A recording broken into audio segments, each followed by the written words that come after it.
మరి ఐకమత్యంతో సంయుక్తంగా నిర్వహిస్తున్నటువంటి అన్ని కులాల పెద్దలకు, మా హయత్ నగర్ గ్రామ పెద్దలకు, అక్కా చెల్లెలకు, అన్నదమ్ములకు, మీడియా మిత్రులకు అందరికీ పేరు పేరున నమస్కారం.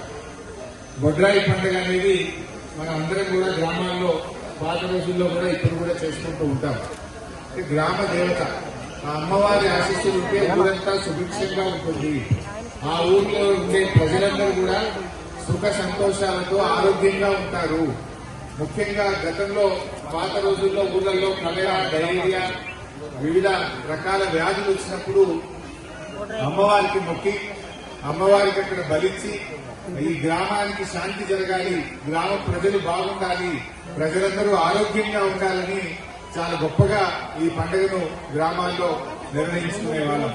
ఇవాళ హయత్ నగర్ హైదరాబాద్ లో అంతర్భాగమైనా కూడా మన సంస్కృతిని, మన సాంప్రదాయాన్ని మేము చక్కగా కాపాడుతూ అందరూ, అన్ని రాజకీయ పార్టీలు, అన్ని కులాల పెద్దలు కలిసి ఈ పండుగ ఇంత ఘనంగా జరుపుకోవడం చాలా చాలా సంతోషం.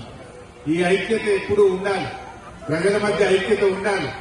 నిజంగా మన తెలంగాణ సంస్కృతి ఎంత గొప్పదంటే బతుకమ్మ పండుగ అయినా, దసరా పండుగ అయినా, బొడ్రాయి పండుగ అయినా కులాలకు మతాలకు అతీతంగా ప్రజలందరూ కలిసిమెలిసి చేసుకునే గొప్ప సంస్కృతి, సాంప్రదాయం మన తెలంగాణలో ఉంది. మరి ఈ బొడ్రాయి పండుగ ఈ రోజు మీరందరూ కూడా నన్ను ఆహ్వానించినందుకు కమిటీ సభ్యులకు, ముఖ్యంగా మా శాసనసభ్యులు సుధీర్ రెడ్డి గారికి నా హృదయపూర్వకమైన ధన్యవాదాలు తెలియజేస్తూ, మీ అందరూ కూడా సుఖ సంతోషాలతో, ఆయుర ఆరోగ్యాలతో ఉండాలని, మిమ్మల్ని అమ్మవారు బాగా దీవించాలని, అంతా బాగా జరగాలి. మన హైదరాబాద్ కు మళ్లీ పూర్వ వైభవం రావాలి. హైదరాబాద్ లో ఇంకా వ్యాపారాలు అభివృద్ధి జరగాలి. హైదరాబాద్ లో పెట్టుబడులు రావాలి. హైదరాబాద్ కు పెద్ద పెద్ద కంపెనీలు రావాలి.